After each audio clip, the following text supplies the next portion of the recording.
Bismillahirrahmanirrahim. Alhamdulillahi rabbil alamin.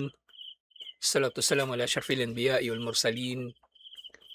Nabiyina Muhammadin wa ala alihi wa sahbihi ajma'in. Assalamualaikum warahmatullahi wabarakatuh. So inshallah, suwar min hayatis sahaba. Tutuloy pa rin natin pagtalakay doon sa talambuhay ni Abu Ayyub al-Ansari radiyallahu anhu. Si Propeta Muhammad sallallahu alaihi wasallam ay tumira nga doon sa kanila. Mga ilang buwan? May pitong buwan siguro. Kasi wala pa naman siya bahay doon sa Madina. At gusto sana ni Abu Ayyub al-Ansari na si Propeta Muhammad sallallahu alaihi wasallam ay doon sa taas titira kasi ayaw niya na nandun si Propeta Muhammad sallallahu alaihi wasallam sa kanyang ilalim. Ayaw niya na mapipinsala si Propeta Muhammad sallallahu alaihi wasallam na kung maglalakad siya may mahuhulog na alikabok o ingay. At yun nga, iniisip niya noon, baka sagabal siya sa pagdating ng wahi na manggagaling sa langit. Pero hindi nga yun totoo. At nilinaw na ni Propeta Muhammad sallallahu alaihi wasallam na mas gusto niya na doon sila sa baba ni Abu Bakr Siddiq radhiyallahu anhu kasi magkakaroon sila ng maraming bisita at hindi maabala masyado si Abu Ayyub al-Ansari, alhamdulillah. Pero nga nangyari, minsan na merong natapon na tubig doon sa taas. At kinabukasan, kinuwento nga niya kay Propeta Muhammad sallallahu alaihi wasallam ang nangyari. Sabi niya, bi abi anta wa ummi, inni akrahu an akuna fokak. Sabi niya, may sakripisyo nawa ang aking ama at ina para sa iyo. Tunay na kinamumuhian ko talaga na ako ay nasa ibabaw mo. Nakatira siya sa ibabaw ni Propeta Muhammad sallallahu alaihi wasallam. Wanta kuna asfala minni. At ikaw ay nasa ilalim ko. Thumma kasastu alayhi khabara al-jarra. At kinuwento ni Abu Ayyub al-Ansari yung tungkol doon sa nabasag na palayok at tungkol sa tubig na kumalat. Fastajabali at sumagot si Propeta Muhammad sallallahu alaihi wasallam, wa sa'ida al-ulya wa nazaltu ana wa umma Ayyub ila sufl. So doon, pagkatapos noon, doon na si Propeta Muhammad sallallahu alaihi wasallam tumira sa taas at si Abu Ayyub at yung kanyang asawa ay doon sa baba. Akaman Nabiyyu sallallahu alaihi wasallam fi baiti Abi Ayyub nahwan min sab'ati ashhur. Tumira doon si Propeta Muhammad sallallahu alaihi wasallam ng mga 7 buwan hatta tamma bina'u masjidihi fil ardil khala allati barakat fiha an-naqa. So, tumira siya doon ng 7 buwan hanggang sa may tayo yung masjid. Na doon sa masjid, nandun na ding bahay niya katabi ng masjid, alhamdulillah. At itong masjid dito itinayo doon sa isang bakanting lote sa Madina. At nagkaroon din dito ng pagluhod ng kanyang kamelyo. Fantakala ilal hujurat allati uqimat hawla al-masjid lahu wa li azwajihi. At tumira siya doon sa mga kwarto na itinayo sa paligid ng masjid para sa kanya at para sa kanyang mga asawa. So doon na rin nakatira yung kanyang mga asawa. Alhamdulillah.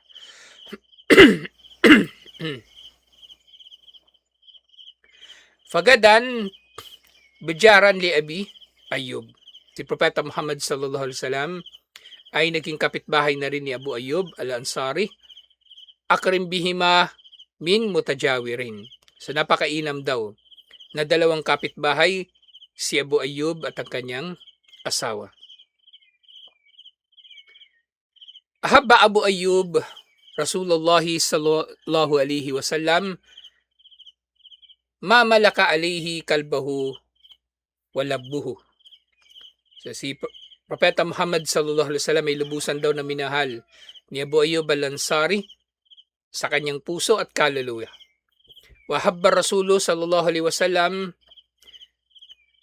al-Karimullah Aba Ayyub muhibban azalal kulla fatah fi ma bainahu wa bainahu.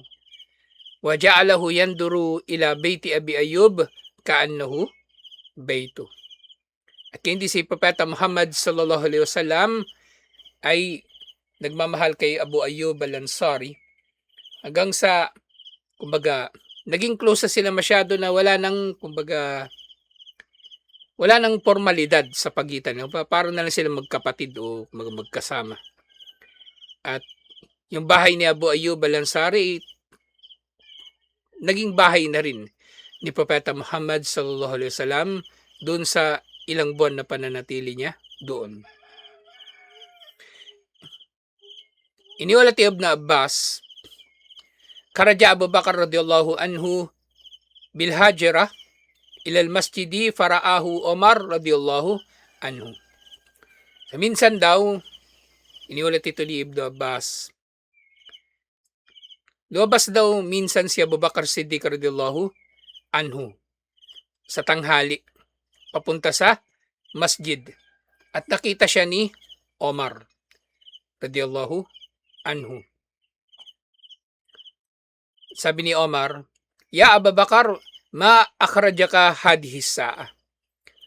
O Abu Bakar, ba't ka napalabas sa oras na ito? Tanghaling tapat, mainit, tapos bakit lalabas? So maaring wala pang duhur o tapos na yung duhur, wala nang pangailangan yung mga tao. O maaring oras na ito ng kailula. Yung pagpapahinga sa hapon na natutulog yung mga tao sa hapon pagkatapos ng duhur. Sabi ni Abu Bakar Siddiq radhiyallahu anhu, Mash'uru anni illa ma'ajidu min shiddatil ju'. Sabi niya, wala naman nagdulot sa akin na lumabas, liban na lang sa gutom na gutom daw siya. Si Abu Bakar Siddiq radhiyallahu anhu. So hindi na tinukoy dito kung kailan itong panahon na ito. Pero yung may kita natin, si Abu Bakar Siddiq radhiyallahu anhu, pinakamayaman, isa sa pinakamayaman sa mga sahaba, nakaranas siya ng ganito. So nakaramdam daw siya ng matinding gutom. Faqala Amar wa ana wallah ma akhrajani ghayru dhalik. Sabi ni Omar, ako rin sumpa kay Allah, walang nagpalabas sa akin sa bahay, liban na lang doon. So nagutom din daw si Omar radhiyallahu anhu. Fabaynama huma kadhalika id kharaja alayhima Rasulullah sallallahu alaihi wasallam. So nung nandun sila nag-uusap, lumabas din si Propeta Muhammad sallallahu alaihi wasallam at tinanong silang dalawa, Ma kharajakuma hadhihi sa'a. So nung nagpalabas sa inyo mula sa inyong mga bahay sa oras na ito? Qala, sabi nilang dalawa, Wallahi ma akhrajna illa ma najiduhu fi butunina min shiddatil ju'. Walang nagpalabas sa amin sa aming mga bahay liban na lang sa nararamdaman namin na matinding gutom. Sabi ni Propeta Muhammad sallallahu alaihi wasallam, Wa ana walladhi nafsi biyadihi ma akhrajali ghayru dhalika kuma ma'i. Sabi niya, ako din, walang nagpalabas sa aking bahay, liban na lang dito din sa matinding gutom. Sabi ni Propeta Muhammad sallallahu alaihi wasallam, sige, sumama kayo sa akin. So tinawag niya sina Abu Bakar at Omar radhiyallahu anhuma. Fantalaku Fataw baba Abi Ayyub al-Ansari radhiyallahu anhu. So humayo sila at naglakad lang sila ng kaunti at nandun na sila sa may pinto ng bahay ni Abu Ayyub al-Ansari. Wa kana Abu Ayyub yudkhiru li Rasulillahi sallallahu alaihi wasallama kulla yawmin ta'aman. At si Abu Ayyub daw, kumbaga nag-iimbak siya ng pagkain. At sa mga pagkain na ito, naglalaan na siya ng pagkain para kay Propeta Muhammad sallallahu alaihi wasallam. Faida abta'a anhu walam ya'ti ilayhi fi hinatihi at amahu li ahlihi.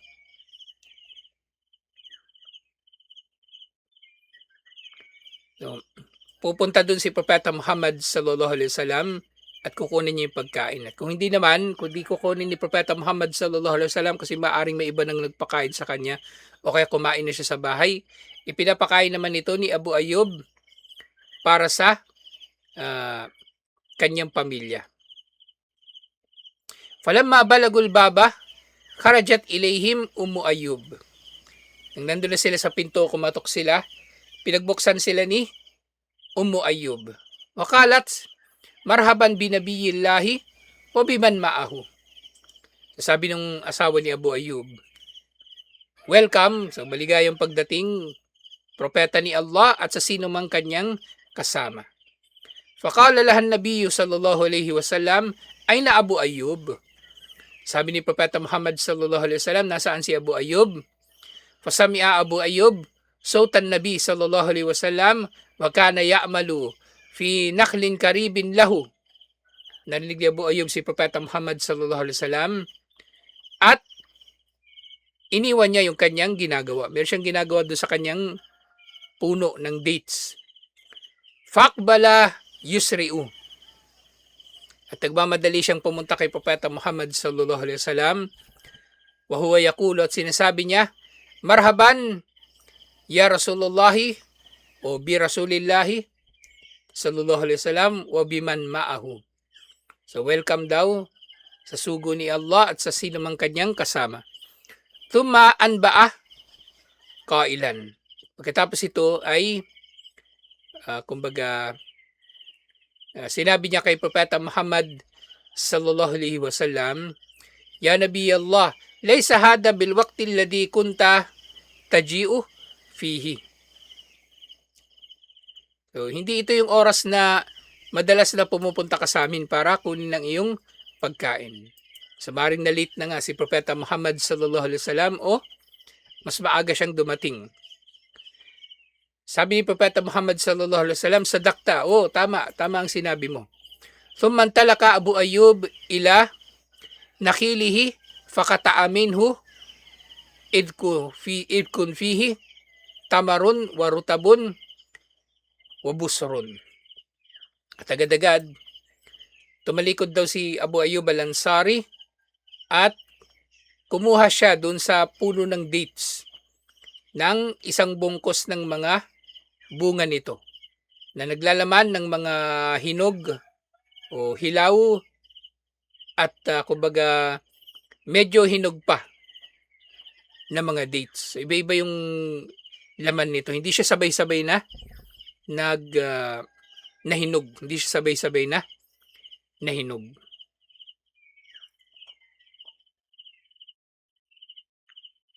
Dito, nabanggit yung tatlong klase ng dates. Depende sa pagkakahinog niya. So, dinala na yung lahat ni Abu Ayyub al-Ansari. Yung tamar, yung hinog na. Yung rotab, yung hindi pa masyadong hinog. Ito yung medyo matigas pa. Pero makakain na siya. Malutong yung laman nito. At yung busoro, yung hilaw pa talaga. So, dinala niya yun kasi maaring alinman dito ay magugustuhan ni Propeta Muhammad sallallahu alaihi wasallam. So, sinabi ni Propeta Muhammad sallallahu alaihi wasallam, ma'aradtu an takta'a hada. So, sabi ni Propeta Muhammad sallallahu alaihi wasallam, hindi ko sana gusto na ipaputol ito sa iyo o putulin mo ito o kunin mo itong mga dates na ito. Kumbaga, sabi ni Propeta Muhammad sallallahu alaihi wasallam, sana hindi ka na nag-abala. Kumbaga, hindi kami nagpunta rito para maabala ka. Ala janayta lana min tamarihi. Na kumbaga,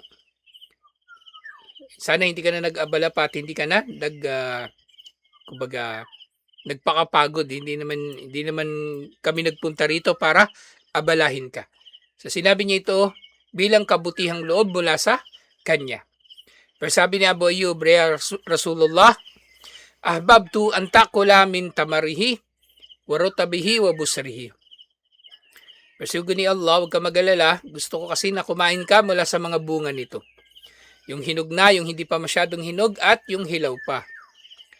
wala adbahan na laka aidan. At magkakatay din ako para sa iyo ngayon. So meron din mga alagaing hayop si Abu Ayyub al-Ansari na nandun malapit sa kanyang bahay o maaaring nandun lang din sa kanyang bakuran. Kala in dabahta fala tadbahanna data labanin. Sabi ni Propeta Muhammad sallallahu alaihi wasallam, kung magkakatay ka man, ay huwag mong kakatayin yung merong gatas o yung ginagatasan nila na kambing o tupa o anuman. Fakada Abu Ayyub jad'an fadabahahu.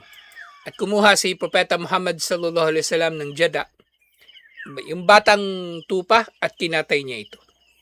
Yun nga, pinili niya talaga yung pinakamainam niya na makakatay para kay Propeta Muhammad sallallahu alaihi wasallam. At ganito nga sa usapin din ng kurban.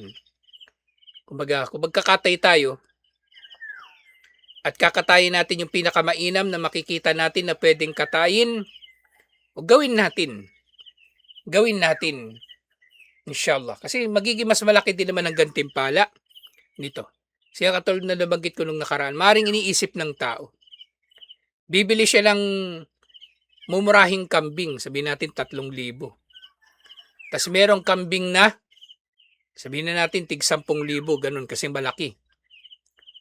So inshallah, sa gagawin niya na yun, magiging mas malaki ang reward niya sa pagkatay doon sa mas mainam na kambing kaysa doon sa kambing na mas maliit. Kahit pa, kumbaga, nandun lahat ng requirements walang kapintasan, mahigit 1 taon ng edad. Pero kung mas mainam yung kanyang kakatayin, mas malaki din ang kanyang gantimpala, inshallah. Kaya wag niyong panghihinayangan. Kung magkakatay man siya ng mas mainam na katayin para kay Allah sa kurban. So ganito din yung ginawa ni Abu Ayyub al-Ansari. Yung hinanap niya yung pinaka mainam na makakatay niya. Pero this time bata yung kinatay niya na kambing. Kasi hindi naman to kurban, pang ulam lang. At yung nga mainam yung laman ng batang kambing o tupa. Kasi sinasabi nila, ito yung pinakamasarap at pinakamalambot na karne. Yung nasa ganitong edad.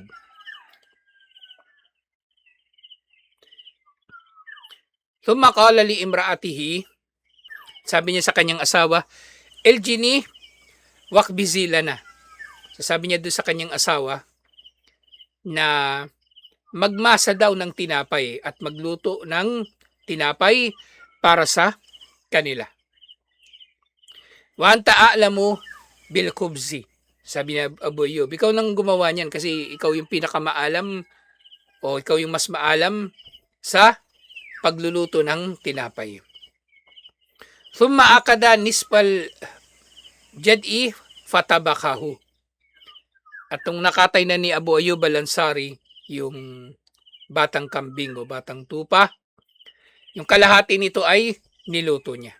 Wa amada ila nisbihi at thani. At yung isa pang kalahati naman, itinabi niya muna yung isa pang kalahati. Falamma najija at ta'am wa wudi'a bayna yaday nabi sallallahu alaihi wasallam wa sahibaihi akada Rasul sallallahu alaihi wasallam fashawahu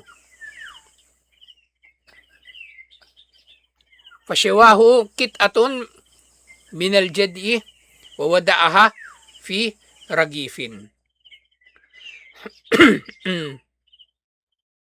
Nang nailuto na rin pagkain at inilagay sa harap ni Propeta Muhammad sallallahu alaihi wasallam at ng kanyang dalawang kasama, kumuha daw si Propeta Muhammad sallallahu alaihi wasallam ng isang piraso ng laman, yung karne nito, at kumbaga ininit pa niya ito lalo do sa apoy at inilagay ito sa ibabaw ng tinapay. Kumbaga, medyo natagalan pa ito sa paghahanda kasi ilang oras sila itong gagawin. So lalong nagutom si Propeta Muhammad sallallahu alaihi wasallam. Sabihin natin mga 1 oras pa, 2 oras bago makapagluto ng ganito. Pero yun nga, Hindi agad kumain si Propeta Muhammad sallallahu alaihi wasallam. Sabi niya, Ya Aba Ayyub, badiru bihadihil kit'ah ila Fatima. Sabi niya, Abu Ayyub, pakidala mo itong piraso ng karne na ito kay Fatima. Sa inuna niyang bigyan ng pagkain yung kanyang anak, si Fatima. Sumaring sa panahon na ito, tagtuyot talaga at taggutom doon sa kanila. At hindi rin sila fasting sa panahon na ito kasi tinanggap nga nila yung paanyaya ni Abu Ayyub na kumain sila. Fa innaha lam tusib mitla hada mundu ayyam. Ibigay mo ito kay Fatima, pakibigay ito kay Fatima kasi hindi pa siya nakakatikim nito mula nung mga maraming araw na hindi siya nakakakain ng ganito. Sa inuna niya yung kanyang anak. Pero kumain din sila eventually. Falamma akalu wa shabi'u qala Nabi sallallahu alaihi wasallam, at ang nabusog daw sila. Sinabi ni Propeta Muhammad sallallahu alaihi wasallam, kubsun wa lahmun wa tamarun wa busrun wa rutabun. So binanggit niya yung pangalan ng lahat ng kanilang kinain. Tinapay, karne, dates na hinog, dates na hilaw, at dates na katamtaman lang. Wadamaat ay nahu thumma sa pagsasabi ni Propeta Muhammad sallallahu alaihi wasallam nito na napaluha daw si Propeta Muhammad sallallahu alaihi wasallam at sinabi niya, walladhi nafsi biyadihi inna hadha huwa an-naimul ladhi tus'aluna anhu yawmal qiyamah. Tus'aluna anhu yawmal qiyamah. Tunay na kumbaga sabi niya, sumpa man sa siyang may tangan ng aking kaluluwa, ito ang mga biyaya ni Allah na tatanungin tayo tungkol sa mga ito sa araw ng paghuhukom. So ito mga biyaya ni Allah lahat-lahat. Ultimo pagkain, simpleng pagkain. Inisip natin na may karapatan tayo rito dahil biyaya ito ni Allah. So pati yun ay tatanungin tayo ni Allah tungkol dito.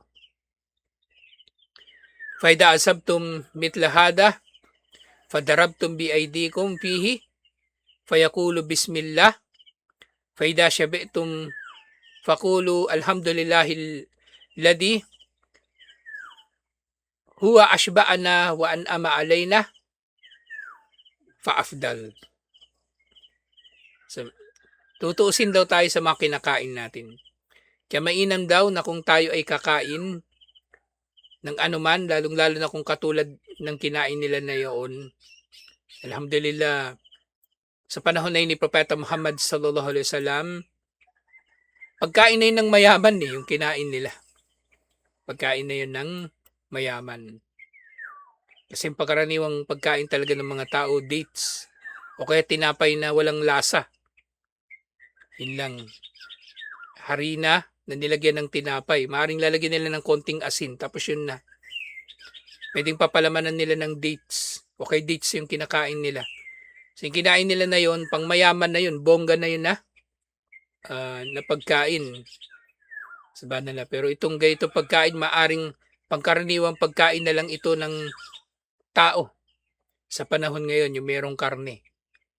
Maaring karne na nasa delata o karne ng manok. Pero napakainam na ng kanilang kinain na ito. Kaya nga nabanggit ni Propeta Muhammad sallallahu alaihi wasallam yung mga kinain niya. Diba? Tinapay, karne, dates. So napakainam daw ng lahat ng ito at tatanungin tayo ni Allah tungkol sa mga ito. Kaya nga bilang pasasalamat na rin na kapag tayo daw ay kakain, sabihin natin bismillah. At kapag nabusog na tayo, sabihin natin alhamdulillahilladzi huwa ashba'na wa an'ama alayna. Papuri kay Allah na siyang nagdulot na mabusog tayo at nagbiyaya sa atin. So mas mainam daw ito. Siyempre, nababanggit din sa iba pang mga ulat, sapat na nasabihin yung alhamdulillah. bismillah sa pagkain at alhamdulillah pagkatapos kumain. ثم نهض الرسول صلى الله عليه وسلم وقال لأبي أيوب itinagadan. Tumayo na si Propeta Muhammad sallallahu alaihi wasallam. At sinabi niya, ikaw naman ang pumunta sa amin bukas. Sabi niya kay Abu Ayyub. Maka na sallallahu alaihi wasallam, la yasna'u lahu ahadun ma'rufan illa ahabba an yujawizahu alayhi. Si Propeta Muhammad sallallahu alaihi wasallam, hindi raw kasi siya ginawan ng anumang kabutihan, liban na lang na ginagantihan niya rin ito ng kabutihan. So si Abu Ayyub nagpakain siya ngayon. So gusto itong gantihan agad ni Propeta Muhammad sallallahu alaihi wasallam bukas ng kabutihan. Kaya sabi niya, ikaw naman pumunta bukas sa amin, inshallah. Lakin na Abu Ayyub, lam yasma dalik.